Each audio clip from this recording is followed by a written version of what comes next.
Olá pessoal, estamos iniciando a nossa segunda semana do curso da disciplina de Engenharia de Software. Nessa semana, relacionada à aula 2, nós vamos falar sobre o gerenciamento de projeto de software. Então, nesta aula, nós veremos alguns pontos fundamentais para que o projeto de desenvolvimento de um software seja conduzido de forma a obter os resultados satisfatórios em termos de produtividade de processo e qualidade do produto, tais como definição de cronogramas, sequenciamento e distribuição de tarefas. Nessa semana a gente vai dar muita ênfase à parte de riscos, né? E como na semana passada, nós vamos acompanhar pela apostila do curso. Então, ao final dessa aula, você deverá ser capaz de entender como se gerencia um projeto de software, quais são os principais passos para se ter um software de qualidade, saber como planejar, como gerenciar e monitorar os principais riscos que podem ser encontrados em um projeto de software. Bom, como conteúdo dessa aula, nós vamos ter atividade de gerenciamento. Dentro disso a gente vai ver o planejamento de projeto, aí a gente vai ver a parte de riscos, que entra a parte de gerenciamento com a identificação, com a análise, o planejamento e depois o monitoramento desses riscos. Então, começando aqui pela introdução, né? O gerenciamento de projetos de software é uma parte extremamente importante da engenharia de software. Um bom gerenciamento não pode garantir o sucesso de um projeto, mas um mau gerenciamento geralmente resulta em falha do projeto. Isso é importante, essa parte, né? Quer dizer, um bom gerenciamento, ele vai te dar todas as condições para tu ter um sucesso, mas ele não vai garantir um sucesso, né? Mas um mau gerenciamento com certeza aí vai resultar em falhas gritantes no projeto do software. Então o software é entregue com atraso, custa mais caro do que foi originalmente estimado e falha ao atender os requisitos, né? Os gerentes de software, né, aquelas pessoas que são responsáveis por gerenciar o software, eles são os responsáveis pelo desenvolvimento de planos e cronogramas do projeto. Eles vão supervisionar o trabalho para assegurar que esteja sendo realizado dentro dos prazos e monitoram o progresso para verificar se o projeto está no prazo e dentro do orçamento. Na prática, a definição de cronogramas dos projetos é feita de maneira arbitrária. Os riscos de projeto só são considerados quando eles tornam-se problemas reais. A organização da equipe nem sempre é clara e feita de forma consciente. Quer dizer, o que é errado, né? Quer dizer, na prática, o que ocorre é o que não deveria ocorrer, né? As coisas não devem ser de maneira arbitrária, de maneira precipitada. As coisas têm que ser planejadas. É para isso que existe a gerência de projetos e é para isso que existe a figura do gerente de projetos, né? Então, o gerenciamento de projeto de software é necessário, pois a engenharia de software profissional está sempre sujeita a restrições de orçamento e de cronograma da organização. Então, tudo tem que ser muito bem gerenciado, porque o nível de imprevisibilidade é muito grande. Então, ocorrem restrições a todo momento, restrições de orçamento, restrições técnicas, operacionais, restrições de cronograma também. Então, tem que ser muito bem gerenciado, muito bem planejado, toda a coisa, né? Então, o gerenciamento de software torna-se um pouco mais difícil, porque o software tem algumas particularidades enquanto produto. Por exemplo, o software é um produto intangível, quer dizer, você não pode ver fisicamente o progresso no desenvolvimento. Nas metodologias ágeis, né, principalmente na Extend Program, já existe maneiras de se interagir com o cliente de forma que ele possa visualizar como anda o progresso de desenvolvimento através dos post-its que são colocados em 3 colunas, né? Fisicamente, visualmente ele consegue vislumbrar isso, mas nessas metodologias tradicionais da engenharia de software não dá para você ver fisicamente como é que está o desenvolvimento, como é que está avançando o desenvolvimento do software. Por isso que o software é um produto intangível, diferentemente de um prédio, um navio que se está construindo, que se vê todas as etapas de construção e em que situação que está a construção. Uma outra situação é que não existem processos padrão de software. O processo de construção do software varia drasticamente de uma organização para outra. Não podemos prever quando ele provavelmente apresentará problemas. Quer dizer, por mais parecido que um software tenha com outro, sempre vai ter coisas específicas. Dependendo da organização, sempre vai ter um item a mais, um item a menos, assim, vai ter sempre algo a mais para se estender. Então, não são processos iguais. Cada software tem um processo diferente, uma forma diferente de ser concebido. Então, devido a esses problemas, não é de surpreender que alguns projetos de software atrasem, ultrapassem o orçamento e estejam fora do cronograma. A seguir, conheceremos algumas técnicas para obtermos o maior controle das tarefas durante a execução de um projeto de software. Então, atividade de gerenciamento, né? Dependendo da organização e do produto que está sendo desenvolvido, descrições de trabalhos padrão diferentes podem ser elaboradas. Entretanto, algumas atividades aparecem na maioria dessas descrições, são elas. Então, essas atividades aqui são atividades que por padrão, aparecem na maioria dessas descrições, né? dessa forma como se organiza um gerenciamento de projeto. Então, inicialmente, você tem a elaboração da proposta, né? Que é onde são descritos os objetivos do projeto, como ele será realizado. Geralmente inclui a estimativa de custo, de cronograma, e justifica por que o contrato deve ser concebido em a determinada organização e a uma determinada equipe. Planejamento e desenvolvimento do cronograma do projeto é uma outra atividade, né? Esta é relacionada à identificação das atividades, aos marcos e produtos por um projeto. É elaborado um plano para guiar o desenvolvimento em direção aos objetivos do projeto. Quando se fala de marcos, né, também chamados, alguns autores chamam de milestones também. Esses são pontos dentro do ciclo de vida de desenvolvimento de um projeto, são pontos de destaque, são paradas, pontos de parada, onde aí são discutidas algumas questões, são resolvidas algumas questões para que possa ser dado continuidade ao sistema, né, de forma que não se acumule problemas, né, tentem resolver os problemas o quanto antes. A questão do custo do projeto também é uma outra atividade relacionada à estimativa dos recursos necessários para realizar o plano do projeto. Tem também monitoração e revisões do projeto, que é uma atividade, no caso da monitoração e revisões do projeto, é uma atividade contínua, né? O monitoramento tem que ser um ato contínuo, né? O gerente deve manter o acompanhamento do progresso do projeto e acompanhar o progresso com os custos reais e planejados. Essa monitoração ela pode ser feita de maneira formal ou de maneira informal, né? Temos a seleção e a avaliação de pessoal. Essa é uma parte extremamente importante, né? Que vai lidar com os fatores humanos, que nas metodologias ágeis, esses fatores humanos eles são elevados, né, a níveis assim, máximos de importância, né? Exatamente porque o software é feito por pessoas e para pessoas, né? E aqui a gente já vê, assim, na engenharia tradicional aqui uma certa relevância para ele também, né? São importantes porque as pessoas ideais para trabalhar em um determinado tipo de projeto não estão disponíveis. Por isso, os gerentes de projeto precisam aceitar uma equipe aquém do considerado ideal. As razões para isso são: o orçamento do projeto pode não ser suficiente para a contratação do pessoal ideal, uma equipe experiente não está disponível na organização, a organização pode querer desenvolver na equipe as habilidades específicas para a realização do projeto. O gerente de projeto deve trabalhar dentro dessas restrições ao selecionar a equipe do projeto. O importante para o gerente é ter consciência do pessoal, do material humano que ele tem e saber colocar as peças certas nos locais certos também, né? Ele tem que ter essa habilidade.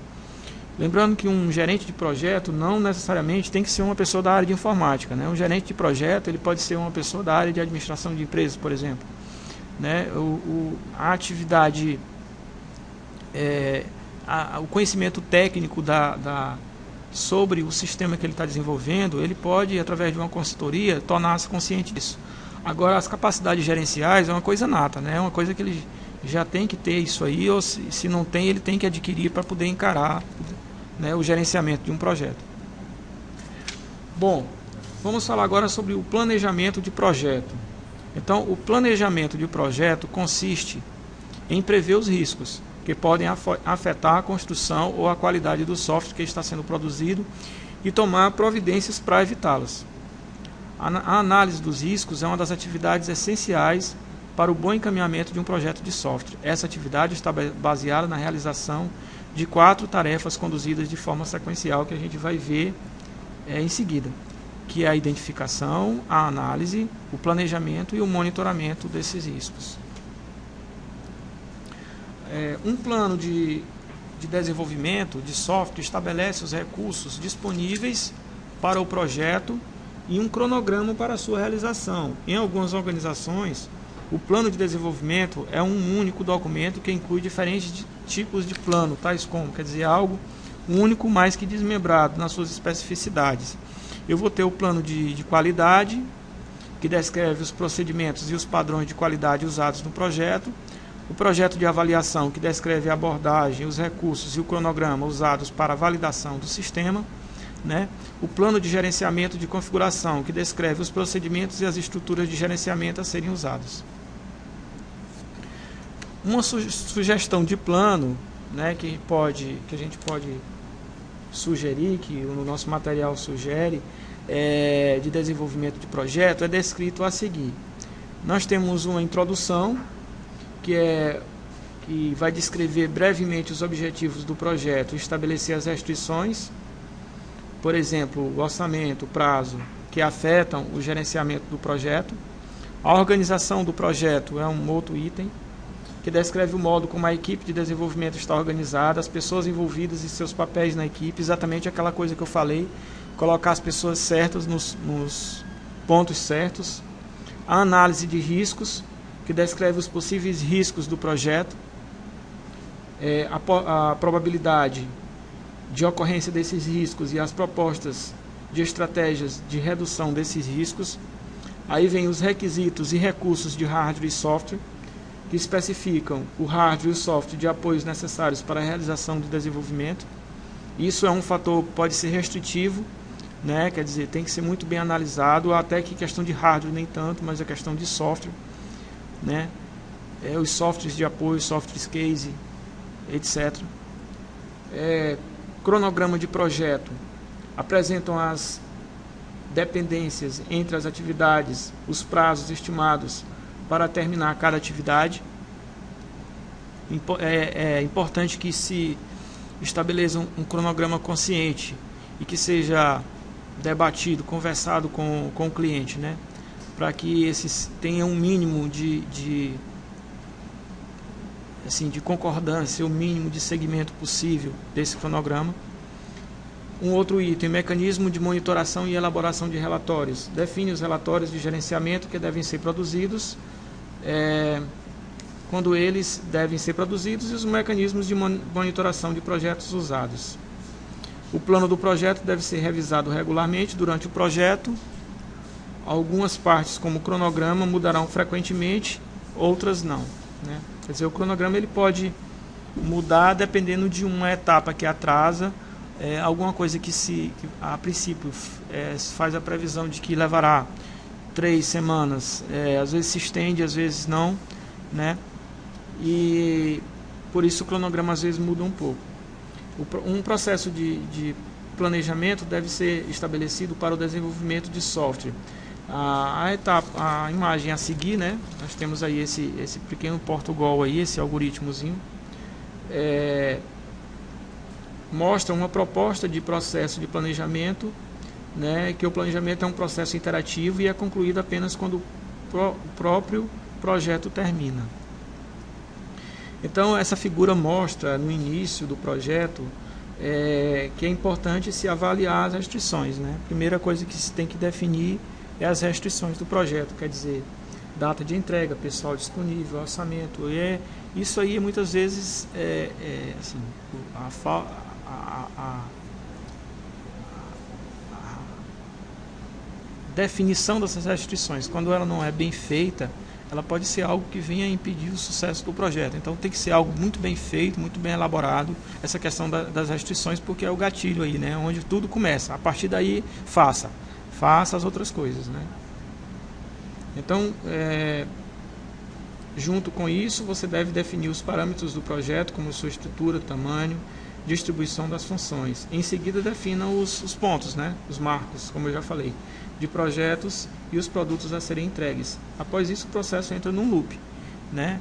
Você faça a definição inicial dos parâmetros, defina os marcos. Enquanto o projeto não foi concluído ou cancelado, faça. Elabora o cronograma, inicia as atividades, aguarda, examina o progresso do projeto, revisa as estimativas, atualiza o cronograma, renegocia as restrições e os produtos a serem entregues. Se surgirem problemas, então inicia a revisão técnica e possível nova revisão até chegar ao seu final. Um cronograma deve ser um cronograma estimado deve ser elaborado e as atividades desse cronograma devem ser iniciadas após algum tempo. Isso depende da duração do projeto. Você deve examinar o progresso das atividades e anotar as discrepâncias em relação ao cronograma. Se o projeto estiver atrasado, pode ser necessário renegociar os prazos, né, dos produtos a serem entregues para o cliente. Obviamente, não se deve contar com o fato de que tudo ocorrerá bem, né? Sempre tem problemas. Problemas de alguma natureza quase sempre surgem durante a execução do projeto. O cronograma inicial deve prever que esses problemas irão ocorrer. Quer dizer, já deve ser previsto esses problemas, né? Beleza, então, após essa parte de atividade de gerenciamento e planejamento de projeto, a gente entra aqui na parte dos riscos. É exatamente o gerenciamento dos riscos, onde a gente vai ver com mais detalhes a identificação, a análise, o planejamento e o monitoramento desses riscos. Então, o gerenciamento de riscos consiste em prever os riscos que podem afetar a construção ou a qualidade do software que está sendo produzido e tomar providências para evitá-los. A análise dos riscos é uma das atividades essenciais para o bom encaminhamento de um projeto de software. Essa atividade está baseada na realização dessas 4 tarefas que eu citei, né? Que a gente vai passar a ver agora cada uma delas. Primeiro, a identificação dos riscos. É a primeira fase do gerenciamento de riscos. Primeiro, lógico que antes de você gerenciar, você tem que identificar, né? Nessa tarefa, o objetivo é que sejam levantados da parte do gerente e dos profissionais envolvidos no projeto todos os eventuais riscos aos quais estes serão submetidos. Nessa identificação, riscos de diferentes naturezas podem ser detectados, né? A seguir, a gente tem aqui uma figura, né, que ilustra, né, alguns riscos possíveis de serem encontrados em um projeto de software. A gente tem aqui uma planilhazinha, né, onde a gente tem aí 3 colunas com risco, tipo e descrição, né, em que, por exemplo, a gente tem um risco, mudança de gerência, que é um tipo. Esse tipo de risco é um risco de projeto, né, que é a descrição. Haverá uma mudança na gerência da organização com diferentes prioridades. Mudanças de requisitos, que tem a ver com o tipo de produto e também com o tipo de projeto, porque vai afetar tanto o produto como o projeto. Então haverá um maior número de mudanças de requisitos do que é previsto. Baixo desempenho da ferramenta Case, que é do produto. As ferramentas Case que apoiam o projeto não funcionam conforme previsto. Então, detectado, identificado esse risco, é buscado uma solução para ele. Então, a categorização dos riscos, apesar de interessante, não garante a obtenção dos resultados satisfatórios, uma vez que nem todos os riscos podem ser identificados facilmente, né? Na verdade, tem risco que passa despercebido e na hora que esse software entra em operação é que se descobre alguma coisa, né? Uma boa técnica para conduzir a identificação dos riscos de forma sistemática é o estabelecimento de um conjunto de questões que a gente chama de checklist. É uma lista, né, que você vai, depois você vai checando se todos aqueles pontos que você sobressaltou, né, foram vistos e foram solucionados. Isso relacionado a algum fator de risco. Por exemplo, com relação aos riscos de composição da equipe de desenvolvimento, as seguintes questões poderiam ser formuladas. Olhem só esse checklist aqui, né? São os melhores profissionais disponíveis que eu tenho? Os profissionais apresentam a combinação certa de capacidades? Há pessoas suficientes na equipe? Os profissionais estão comprometidos durante toda a duração do projeto? É assim, um dos grandes pontos que na evolução da engenharia de software que tem batido muito é a questão de equipes automotivadas e auto-organizadas, com capacidade de disseminação do conhecimento, tanto o conhecimento explícito quanto o conhecimento tácito, né? É assim, a capacidade de se propagar a informação entre os membros do grupo, né? E essa entra na parte do comprometimento, quer dizer, todos em busca de um só objetivo, né? Algum membro da equipe estará em tempo parcial sobre o projeto ou está em dedicação total? Como é que está essa condição no momento que ele está ausente? Tem alguém para poder recompor a equipe, né? Os membros da equipe estão adequadamente treinados para levar o projeto à frente, né? Então, em função das respostas a essas perguntas, será possível ao planejador, né, estabelecer qual será o impacto dos riscos sobre o projeto a partir dessas questões que foram vistas. Bom, ainda sobre o gerenciamento de riscos, a gente já identificou, já viu a questão da identificação, vamos ver a questão de análise, né? Então, durante o processo de análise dos riscos, você precisa considerar cada risco identificado e fazer uma avaliação, sua probabilidade e seriedade. A análise dos riscos permite definir basicamente duas questões. Qual a probabilidade de que o risco ocorra durante o projeto? Quais as consequências dos problemas associados ao risco no caso de ocorrência do mesmo? São duas questões importantes, né? Existem várias estratégias para análise de riscos. A maioria delas tem alta complexidade e requerem um grande trabalho. A seguir uma estratégia simples e fácil de ser implementada, você deve montar com a sua própria experiência e avaliação. Por exemplo, na apostila vocês podem ver que tem umas normativas com questão de probabilidade de risco, né? Onde você tem menor do que 10% como muito baixa, entre 10% e 25% como baixa, média de 25% a 50%, alta de 50% a 75% ou muito alta, maior que 75%. Os efeitos dos riscos podem ser avaliados como catastróficos, sérios, toleráveis ou insignificantes, né? Após essa classificação, deve computar os resultados usando uma tabela, né? Essa tabela que está exposta aí, de acordo com a gravidade do risco. Essa tabela mostra análise para os riscos apresentados anteriormente descritos. É óbvio que a avaliação da probabilidade e seriedade dos riscos é arbitrária, né? Nunca é definitiva, sempre você tem um certo grau de arbitrariedade. Na prática, para fazer essa avaliação, você precisa de informações detalhadas sobre o projeto, o processo e sobre a equipe de desenvolvimento. Então, por exemplo, se a gente pegar bem aí esse primeiro risco aí, problemas financeiros da organização forçam reduções do orçamento, né? Fizer uma análise desse risco, a probabilidade que isso ocorra é baixa, mas o efeito, se isso acontecer, é um efeito catastrófico. Por quê? Porque a parte financeira, se não tiver como manter pagamento de equipe, né, de desenvolvimento, pagamento de compra de equipamento de infraestrutura, de soft case, fica uma coisa muito complicada. Um outro risco, o mais qualificado está doente nos momentos críticos do projeto. Vamos imaginar que seja um programador, um melhor programador do grupo, e ele está em problemas de saúde, né? E essa probabilidade de acontecer é uma probabilidade média, mas se acontecer é um problema sério. Por isso é que o conhecimento, quanto mais disseminado ele for, melhor, porque evita esse tipo de problema. Um outro, o banco de dados usado no sistema não pode processar tantas transações por segundo como esperado, né? Esse tipo de risco ele não é para acontecer, porque assim, já é para se estimar o banco de dados de acordo com o que vai ser persistido, né? Mas se essa probabilidade acontecer, terá um efeito muito sério, né? Que já tem percebido vários problemas com relação a isso, exatamente por não dar conta, né, da questão do processamento dessas informações e no retorno delas na hora das consultas. Falando sobre a questão da análise dos riscos, a probabilidade e o efeito de um risco podem mudar durante a execução do processo. Portanto, essa tabela aqui, ela deve ser atualizada após cada fase do processo de desenvolvimento ser concluída.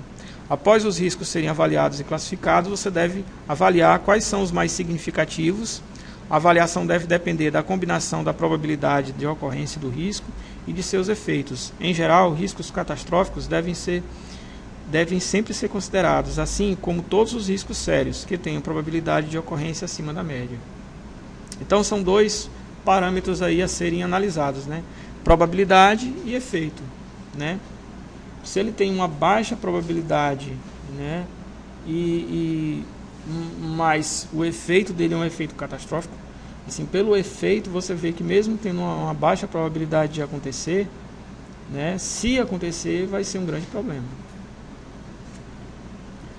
Bom, como terceira parte desse estudo de riscos, a gente pode falar sobre o planejamento, né?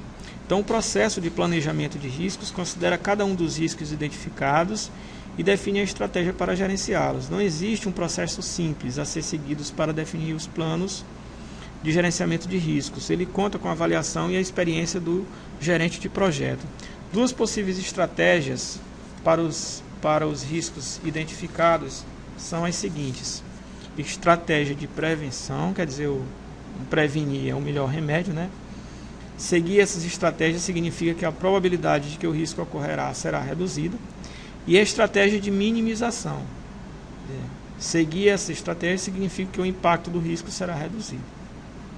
Então, você previne e você minimiza, né? Uma das duas, ou faz as duas. Planos de contingência. Seguir essas estratégias significa que você estará preparado para o pior e tem uma estratégia para lidar com o problema. Então, você previne, você minimiza, e fazendo isso você cria uma estratégia para lidar com o problema, já se precavendo caso esse problema ocorra, né? Então, essa tabela mostra exemplos do uso dessas estratégias de planejamento de riscos. Por exemplo, se o risco for problemas financeiros da organização, a estratégia seria preparar um documento de instruções para a gerência que mostre como o projeto está contribuindo de maneira muito importante para as metas da empresa. Quer dizer, a empresa ela tem que ter consciência da importância desse projeto para ela mesma. Então, preparar um documento com instruções para a gerência da empresa falando que o planejamento estratégico, o crescimento dessa empresa depende desse sistema, é algo muito importante. Um outro fato aqui, problema de recrutamento. Alertar o cliente sobre as dificuldades potenciais e a possibilidade de atrasos, investigar a compra de componentes já prontos para que não haja necessidade de implantação destes. Né? Doença do pessoal da equipe. Reorganizar a equipe de maneira que haja superposição do trabalho e que as pessoas compreendam mais as tarefas uns dos outros. Aí é onde está a questão da disseminação do conhecimento entre os membros da equipe, tão propagado, um assunto tão falado na engenharia de software agilista, né? que é a própria evolução natural da engenharia de software. Desempenho do banco de dados. Verificar a possibilidade de comprar um banco de dados com melhor desempenho. Ok. Naturalmente, é melhor usar uma estratégia que evite os riscos, né? Ainda falando sobre planejamento aqui, né?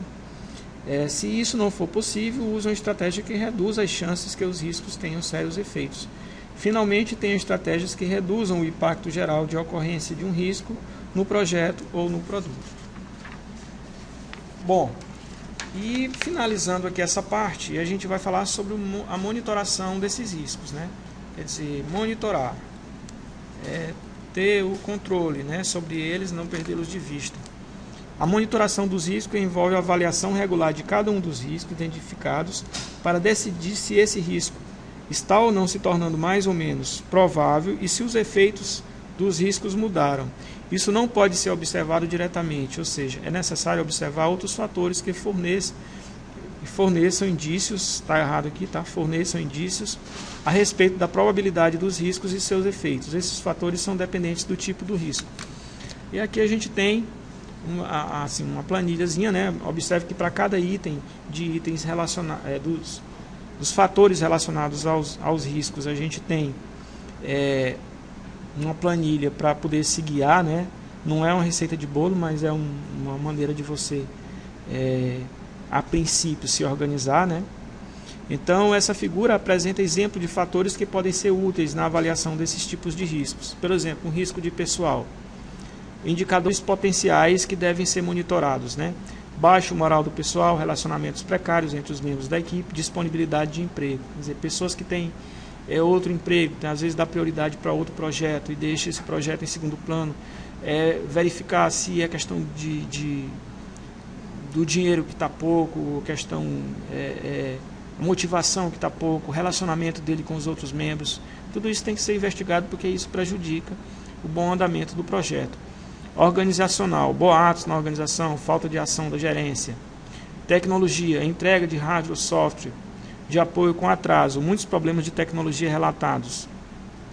Requisitos, muitas solicitações de mudança de requisitos, reclamações do cliente, né? A engenharia de software agilista também já trabalha muito essa parte dos requisitos, com a abertura para que as modificações sejam sempre aceitas, né? Quer dizer, que não seja, por exemplo, você está no modelo cascata, imagine você ter uma mudança de requisito, você já estando na fase de teste, a grande problemática que é o custo de tempo, né, para se resolver tudo isso.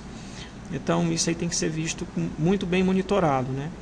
E as estimativas, a falha no cumprimento do cronograma, falha em eliminar defeitos relatados. Bom, pessoal, a monitoração do risco,